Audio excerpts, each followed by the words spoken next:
have the pleasure of introducing my father today, my inspiration. Yeah. I mean, he is the inspiration behind my volunteer, why I am a Rotarian, because I grew up as a Rotarian from a young age, not even knowing what I was doing, but he was bringing me to all the events and stuff, and I was basically a tiny Rotarian. I didn't even know. All right, so here we go. John, my dad, has been a member of Rotary for over 30 years, having served as District 6840's governor in 2016. He is currently a member of the past President Rotary Club of St.Charles Parish and a current member in Luling, Louisiana.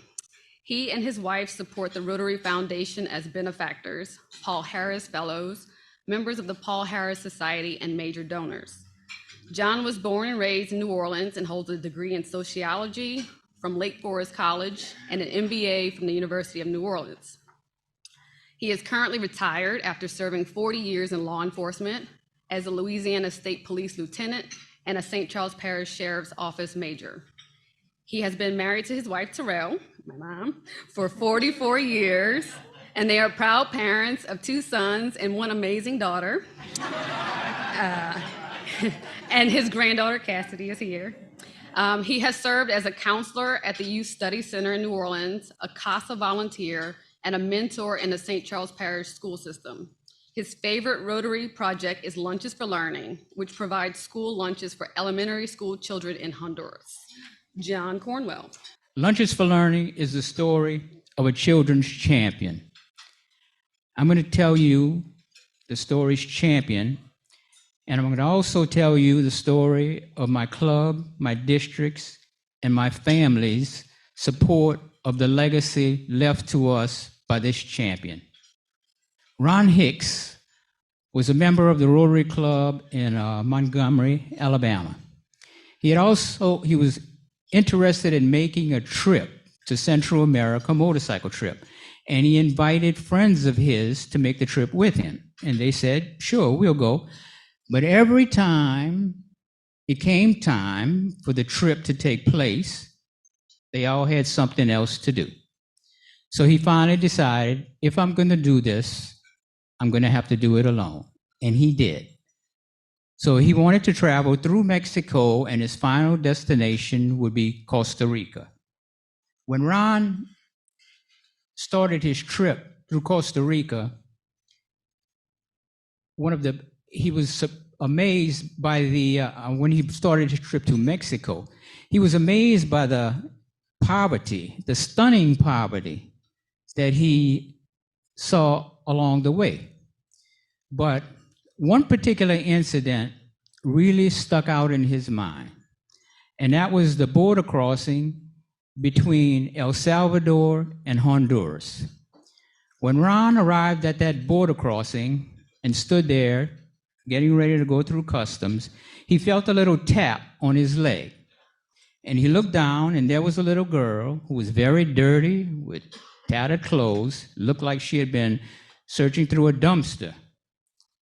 So he reached in his pocket, took out a few loose coins, and handed them to her, put it in her hand, and folded her hand over the coins.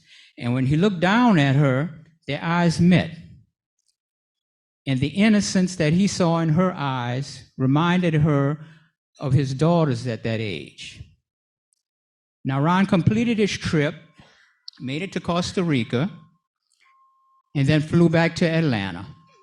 His wife picked him up at the airport, and he told his wife about this incident with the little girl, and that he couldn't get it off his mind. Well, he really, really couldn't get it off his mind. Because 6 weeks later, Ron was on a plane back to that border crossing to try and find out who that little girl was. He wanted to do something for her. At first he thought she might have been an orphan, but he needed to do something for that little girl. So he landed with a translator, and it was not very hard to find out who this little girl was because it was just a small town. So he found out who the little girl was, and she was not an orphan. She had a mother, a father, 10 sisters and brothers. Yeah. And a very extended family, uncles, aunts, sort of like our family, except they were stunningly, stunningly poor. So Ron was curious as to why Annabelle, that was this little girl's name, why was Annabelle out there begging for money while school was going on? So he and the translator went to the little girl's school, and they talked to the principal. The principal told Ron that Annabelle's case was not out of the ordinary. Many of his children came to school hungry, and when they got hungry enough, they didn't come to school at all, and they had to beg for money to buy food. And if they didn't do this, many times they'd go without food for that day. So Ron realized that this was not an Annabelle problem. This was a systemic problem. And that's when Lunches for Learning was born. Ron thought, if I provide a lunch to the children at these schools, they'll come to school because they want to eat. Not a very original idea in this country, but a fantastic, transformative idea for Honduras. So, Ron started that trip, 2004? 2005, the very next year, he managed to start feeding children at his first school. This year, 2003, 46 school, Lunches for Learning feeds 2,000 children. Now, this was not an easy thing to do. Ron just didn't think, well, this is something I want to do. I'm going to tell somebody about it, and this is what's going to happen. No. I don't care what country in the world you go to, they all have red tape. So Ron had to talk to the school system, the government of Honduras. They had to approve what he wanted to do. He had to decide, how am I going to fund this thing? I have a few coins I could give a child, but I don't have enough money to do this kind of thing. But Ron was a champion for children, and champions see something that needs to be done, and they do it. They may not do everything, but they're going to find other people who will do it. So, this is where Lunches for Learning operates. Nacaome, Honduras. It's on the Pacific coast. The main city, Nacaome, and it's in the Valle district, similar to our parishes. Similar to your counties, I guess. Okay. Now, so this is a sponsorship model that Ron developed. Donors, that's anybody, can just donate money. Sponsors, that's a group of individuals, like my club, or a group of individuals that want to sponsor a certain school. And it costs $150 a year to feed one child. So you can do the math. If your school has 10 children, $1,500. Our Rotary Club began its sponsorship in 2008. So you can see this takes a lot of networking. And Ron was doing his job. He told his story to my club. And by the time he finished, our members were taking out cash, writing checks, and going to his site and contributing money with their credit card. I'm not telling Ron's story as eloquently as he did, but that is the effect it had on my club. Now, one of the strategies that Ron used was full community involvement. And one of the things that impressed me and my club about Ron's motto for Lunches for Learning is that this was not a free lunch. You're not going to get this sent to you or given to you. This is not something you can expect for doing nothing.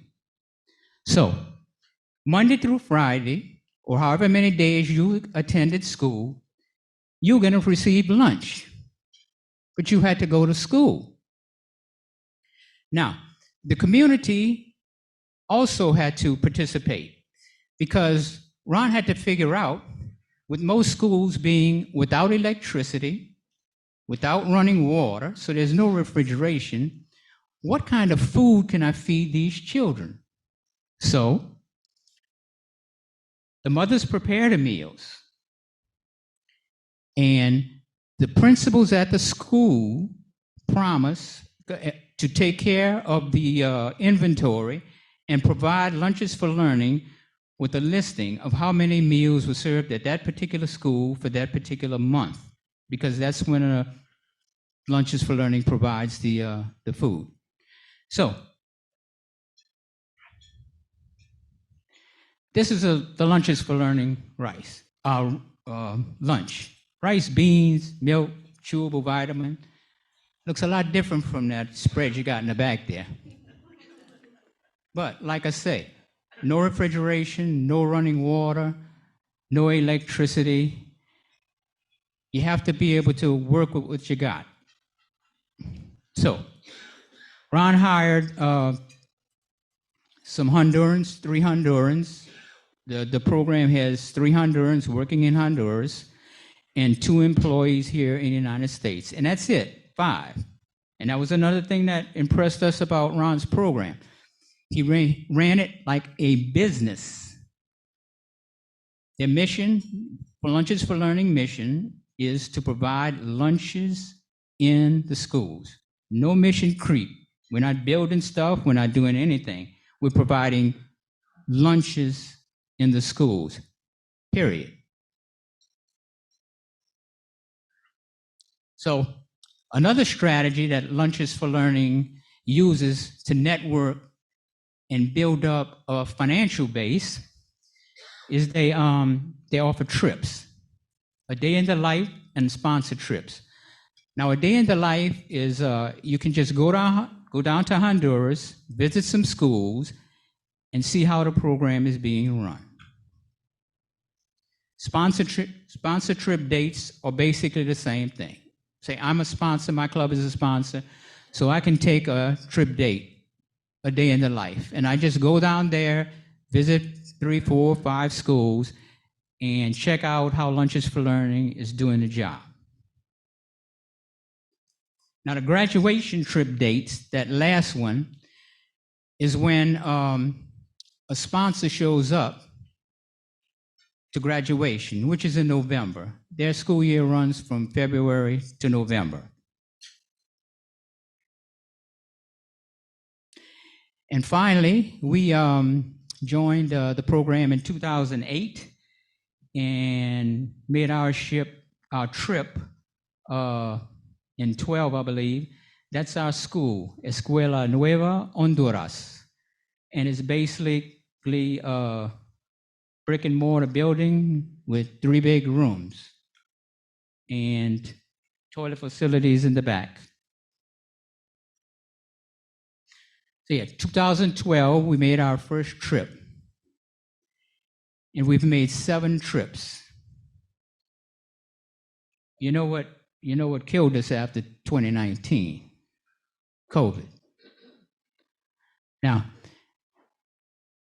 Terrell, my wife, has made 4 trips. Amber and Cassidy have made 1 trip. Now, let me tell you how Amber and Cassidy made their trip. I was in my kitchen. Cassidy happened to be over. I'm reading the paper. She opens the refrigerator and looks inside, and looks inside, and looks inside. And I said, Cassidy, what are you looking for? She said, we don't have anything to eat. Now, the refrigerator is full of food. I said, you know what? I'm going to take you to a place where there is no food. So when I told Amber that I was going to take Cassidy with us to Honduras to visit Lunches for Learning, she, of course, wanted to come. And it was great that she did, because she was active duty Army at the time. And by being active duty Army, the airlines let her fly much more material into Honduras than we could fly in. Yeah. So they gave, because when we go on these graduation trips, we bring graduation gifts to these children. They're not going to get a gift from anybody else. What we also learned from these graduation trips was, if a sponsor does not show up for graduation, there is no graduation ceremony. So can you imagine going through the school, making sixth grade, that's what these schools go up to, and you have no recognition after that. So unless the sponsor shows up, there is no graduation. Now, Lunches for Learning manages a little twist there, because say if I go on a trip to my school. The trip is usually we fly in one day, travel down to Nacaome, stay in a hotel, wake up the next morning and visit 2 schools. I can visit the school that I sponsor, and I can visit the school in place of the other sponsor, so they can have a graduation. The next day, I'll visit 2 more schools, and then they can have a graduation. So we can kind of leverage what the sponsors can do as far as graduation. Another thing that we learned, the children in this area have dark black, thick hair. Dark black, thick hair. And you can actually tell how the program is impacting these people.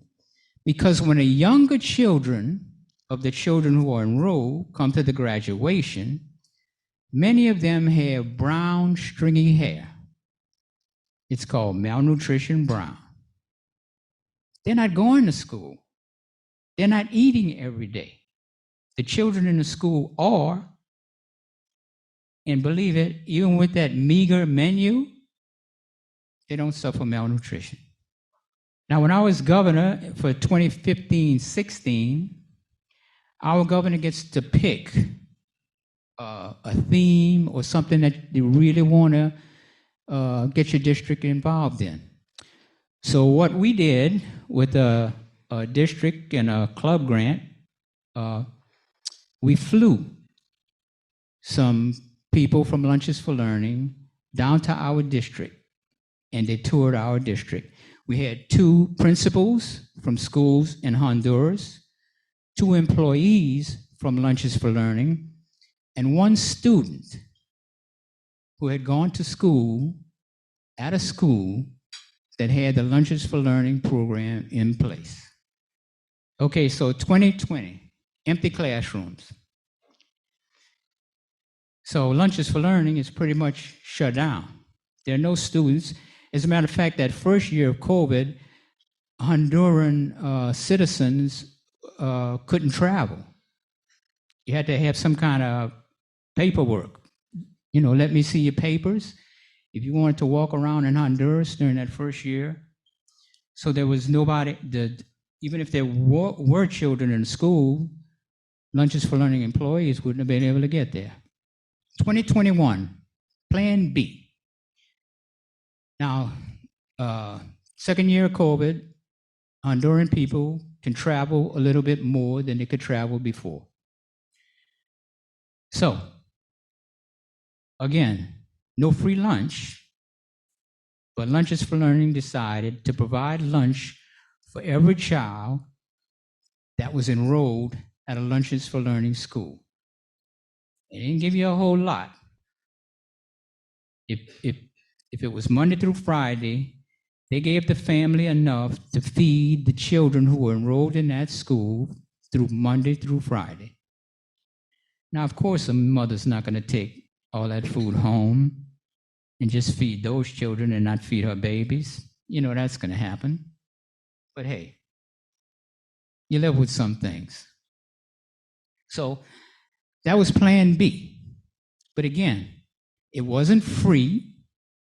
Your children had to be enrolled in school. You had to come get it. You had to prepare it. No free lunch. In 2021, this was the first delivery to our school, Nueva Honduras. The parents of the children came to school. The principal and his staff distributed the food to those parents, and they took it home to feed those children who were enrolled at that school. So Lunches for Learning was quasi back in business. Quasi, because the children still were not coming to school to learn.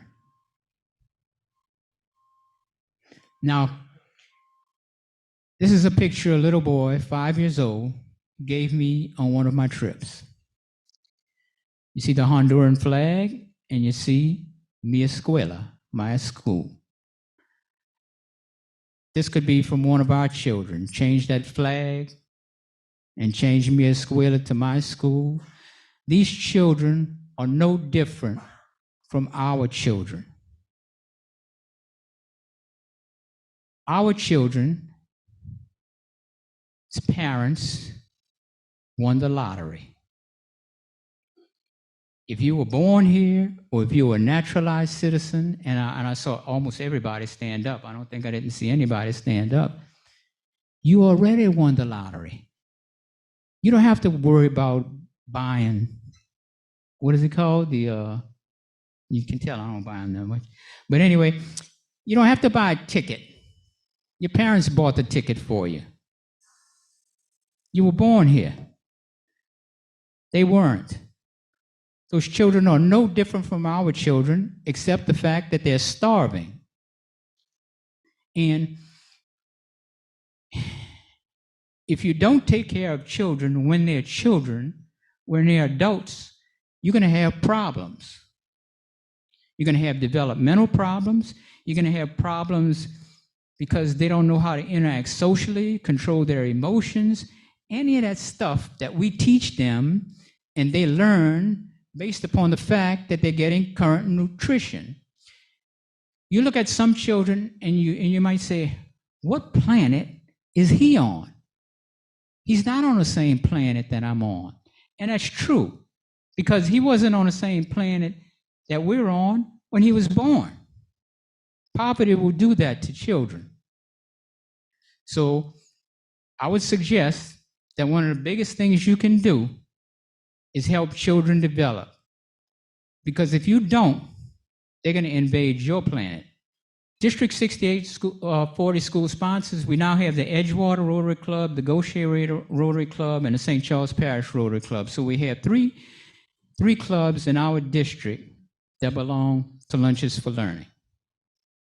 And if you want to go on their website, and they'll tell the story, a lot of the same stuff that I've gone over, but you can also go to YouTube and just type in Lunches for Learning, because there are some other organizations that have made the trip, and boy, put on some very nice productions and have told their story. So put it on, look at it. Now, a lot of my friends, when I tell them about this, they ask me, they say, well, don't we have hungry children in this country? And I say, yes, we do. But we have a safety net, and that doesn't catch all of the children. But guess what? Supporting this program doesn't stop me from helping other people. It's not like we only get one choice to help somebody. You can help as many people as you can. So I just say, well, okay, well, who are you helping?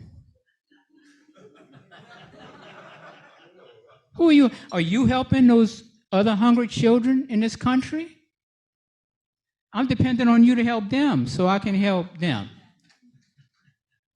So I'm not here if you're supporting programs for other children, continue.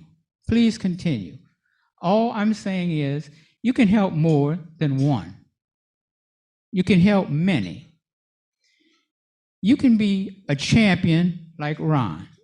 If you see something that needs to be done and you can do something about it, do it.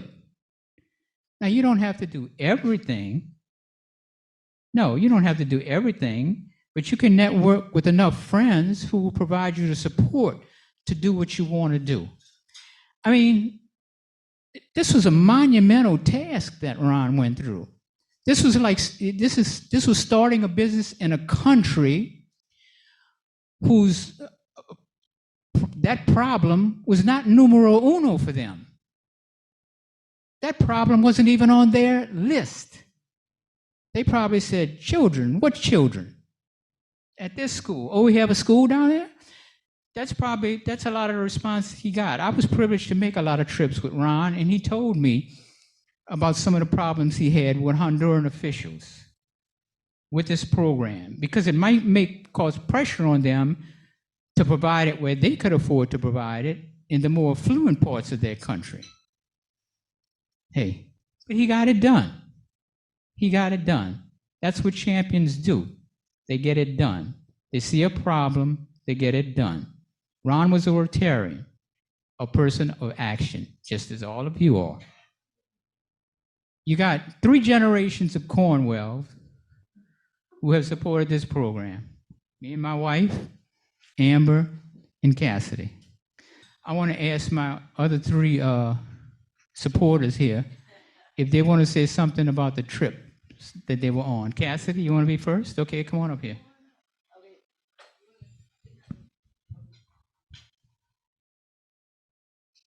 Hello. My name is Cassidy, and I went on the trip in 2016, 2017. I was 10, and it was around my birthday that we went.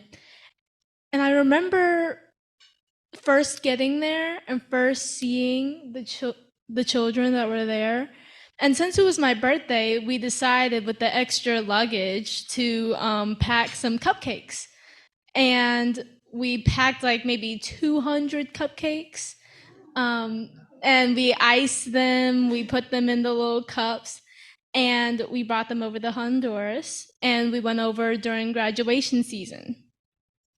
When we got there and we handed the kid, and I saw kids my age take the cupcake, I remember thinking, well, they don't know what to do with it because they've never had something sweet and so common in this place. And that really just opened up my 10-year-old little mind. And I was just like, oh my God, consciousness, these kids are they're my age. And I really sat with myself that night and I thought that I'm privileged to have this opportunity to live in a place. And it's a really good program to have. Thank you, Cassidy.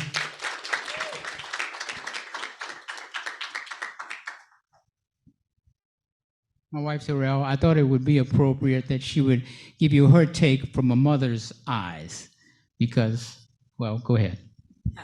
Hi. It's overwhelming because as a mother, the kids run up to you, they love you. They don't know that they're poor. They really don't. And I wanted to pack many of them with me and bring them home. They were so cute. I saw the mothers work extremely hard. But when I got there, he had to keep telling me, it's lunches for learning. Because I went and I said, where's the bathroom? Show me the bathroom. We don't have a door on it. Everybody's using the same. So I started getting all involved. He's like, baby, calm down, calm down. We're just here for lunches for learning. But when I got back, I spoke to the club. I am not a Rotarian. I am just a working wife Rotarian, okay? So I told him about some things that I saw, and we got the bathroom fixed, we got a door, we got water, we got other things done. So I can go on, but the bottom line is, I love going, I love the kids, and it's well worth it. Makes me think about how lucky my granddaughter is. Thank you. Really quick, one thing I remember is graduation is a big time for these kids. And if you don't have the white shirt, I mean, these kids came dressed, like pressed and clean to graduation. I'm sure that wasn't an everyday thing. But they told me that if they didn't have the shoes or the shirt, they would borrow it from their neighbor for the graduation day. And the mom would make sure that these kids were like clean and dressed to kill. Well, one little boy, he walked an hour every day to school through the mountains just to get to school. And on graduation, something happened that morning where he was going to be late. He ran to school and he showed up and he was crying and he was so sweaty, but he wanted to be there so bad. And I just saw like the dedication for him to get to school every day, walking an hour. I was like, this program has power if it can get a kid to walk across a mountain to go to school. So. All right. And I'll be glad to take any questions. Yes, sir.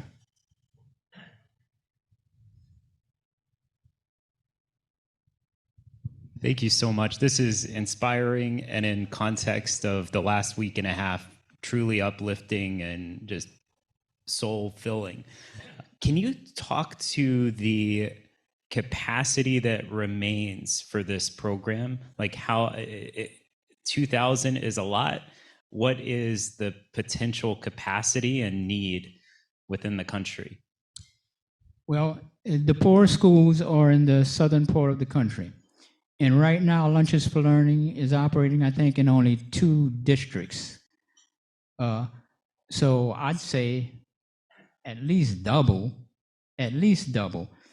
Matter of fact, there's a waiting list of schools that want to be on a program. Some principals, when I was on one trip, a principal showed up at the school because he knew we were coming. And boy, he brought me a presentation about how many children were at his school, what it would mean to his school. So there's a long waiting list right now. But Lunches for Learning has to build that donor capacity in order to be able to take care of those schools. But there's a tremendous, and I'll give you president, or I'll give you the information for you to contact Phil Dodson. He's an executive with Lunches for Learning, one of the few paid people that Lunches for Learning has, and he can give you a better idea of how many more schools Lunches for Learning could reach. But thank you, that's a very good question. Yes, sir. Oh, yes, sir. Yes, thank you for being here. I can answer this question. Go online, find out how many children in Honduras. Take 80% of that. That's how many people you'll have that needs to be in this program. 80%. And that may be an understatement because these countries are so poor, they're getting virtually no support. But my question to you is that you're talking about the vitamin Yes. that you're giving out. Yes. Can you please explain that? Most people don't realize you need vitamin A for sight. You know, there's various vitamins and minerals that you need, and right, it sounds right. like you're very much aware of that. But that would be very helpful for our audience that have not been to these kinds of countries. Okay. That this one vitamin keep them from going blind. Going blind, right. You know, other kinds of diseases they can have. So Yeah. if you would explain that, that would be great. And thank Okay. you very much for being, and how much somebody could support the vitamins.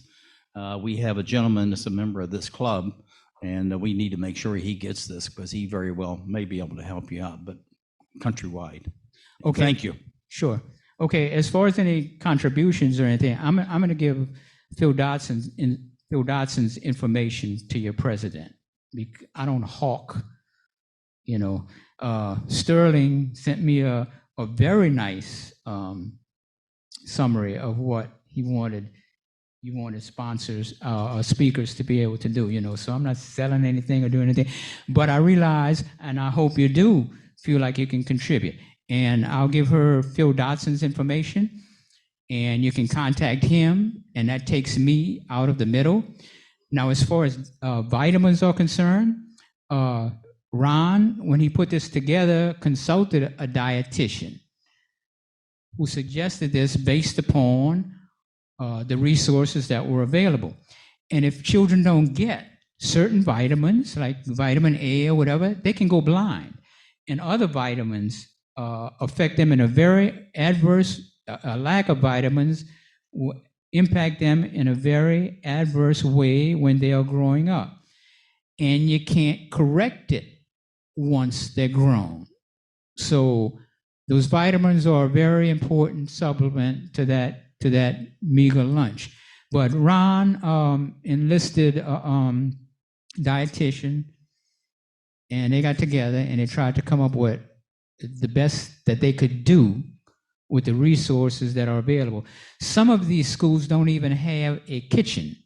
So the parents have to cook the food at their homes and then backpack it to the schools. So, but, I hope that answers your question. Yes. Yes, sir. Thank you for informing us about this. It's very important. Rotary clubs in the Honduras, are you working with local Rotary clubs there? Yeah, when I put together the trip, we worked with the Rotary clubs from Tegucigalpa. There aren't many Rotary clubs outside of Tegucigalpa and the big cities. I forget Google how many. says there are 3. 3? Yeah. Up north, near El Progreso and La Ceiba. Yeah. Yeah. So when I was president, when I was governor, we worked with some Rotarians from Tegucigalpa to help us manage the trip, translating, so forth, and everything. And they're aware of what Lunches for Learning does. I'm not aware of how closely Lunches for Learning works with those other Rotary clubs, though. But I'm sure Phil Dotson, I guess, I keep bringing it up. And Phil's going to be proud of me if y'all start calling him a lot. But if you call him, you're going to get all those answers.